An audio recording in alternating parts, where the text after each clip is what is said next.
Meet the mysterious woman so-called Sober Sue, or what in theory she'd look like, as no surviving pictures of her exist. Her claim to fame is that she is supposedly the only person to have lived her entire life without smiling. How could this be possible? Was she incredibly shy? Was she manic depressed? And how did she get so famous? To understand all of this, we need to start from the beginning, when she first started appearing in recorded history. The story begins in New York City at the start of the 1900s. The bustling city boasted a population of around 3.5 million hardworking men and women at the time. The Big Apple, even back then, had been known for its famous entertainment life, and at the turn of the century, the most popular form of American entertainment was something called vaudeville. This particular art form is widely considered to be the predecessor of modern American pop culture. Vaudeville would typically consist of a highly diverse series of short acts lasting about 6 to 15 minutes long.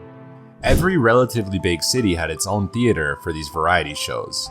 For New York City, the biggest and best was Hammerstein's. The Victorian Theater was a prominent American vaudeville house in New York opened by theater mogul Oscar Hammerstein at the end of the 19th century.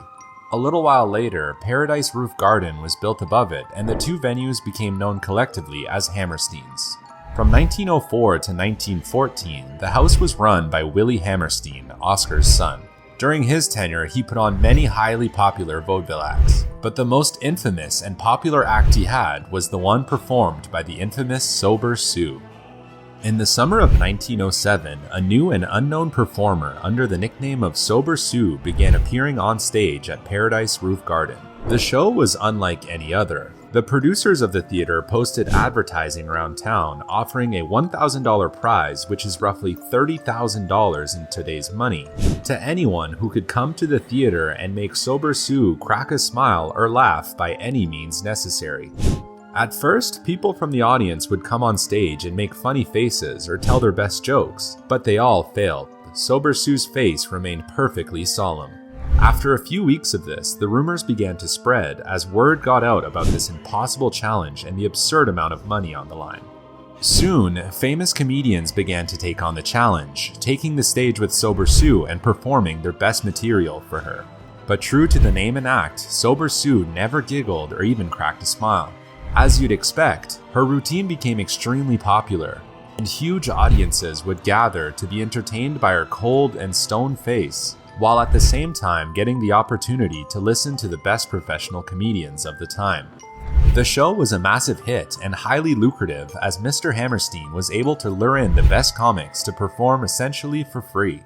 Even the star of the show was paid somewhat poorly. Sober Sue was paid $20 a week, or roughly $625 in today's money, for 2 to 3 shows per week.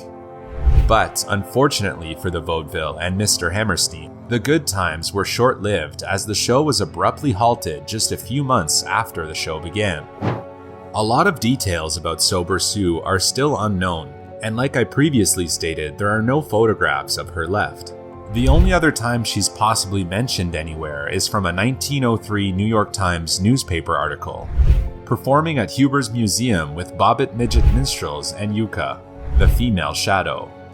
A number of theories have been put forward through the years, but nowadays it is believed that Sue's actual name was Susan Kelly, and that she suffered from Mobius syndrome, a form of facial paralysis.